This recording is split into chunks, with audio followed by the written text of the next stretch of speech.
Hi வணக்கம் நண்பர்களே, எப்படி இருக்கிறீங்க? இந்த வீடியோவில் சூப்பர் சிங்கர் சீசன் 11 கிராண்ட் ஃபினாலையை பற்றி தான் பார்க்க போகிறோம். இந்த சூப்பர் சிங்கர் சீசன் 11 7 போட்டியாளர்கள் போட்டி போட்டார்கள். முதலாவது ஃபைனலிஸ்டாக நிகிலும், 2வது ஃபைனலிஸ்டாக நிசாதனாவும், 3வது ஃபைனலிஸ்டாக மீனாட்சியும், 4வது ஃபைனலிஸ்டாக சரண்ராஜ்யம், 5வது ஃபைனலிஸ்டாக தவசீலியும், 6வது ஃபைனலிஸ்டாக தர்ஷனாவும், 7வது ஃபைனலிஸ்டாக அப்ரஹாம் தெரிவு செய்யப்பட்டார்கள்.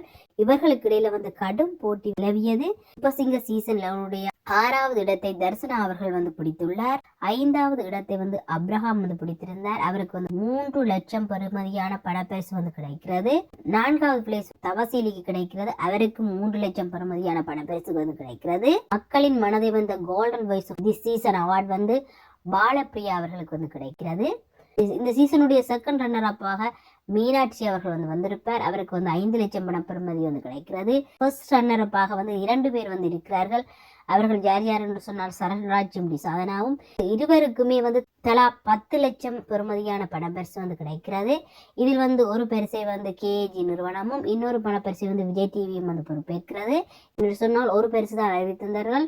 இருவர் இந்த பரிசை பெற்றதால் 10 லட்சம் ரூபாய் பணப்பெறுமதியான பரிசை ஒருவருக்கு விஜய் டிவி வழங்க போகிறது. முதலாம் இடத்தை ஃபர்ஸ்ட் ஃபைனலிஸ்டான நிகில் அவர்கள் பெற்றிருப்பார். இவருக்கு 60 லட்சம் பணப்பெறுமதியான வீடு பெருசாக கிடைக்கிறது. Super Singer senior season 1 title வின்னருடைய பேரும் நிகில் தான். அதே போல் சூப்பர் சிங்கர் சீசன் 11 டைட்டில் வின்னரும் நிகில் அவர்கள் தான். இந்த மூமெண்ட்டை கிரியேட் பண்ணுவதற்காக சூப்பர் சிங்கர் சீசன் 11 டைட்டில் வின்னருக்கான அவார்ட் நிகிலுக்கு கிடைத்ததா அல்லது இது நியாயமானதா என்று சொல்லி உங்களுடைய கருத்துக்களை கமெண்ட்ஸில் தெரிவிக்கவும், உங்களுடைய மனங்கவர்ந்த போட்டியாளர் யார் என்பதையும் தெரிவிக்கவும்.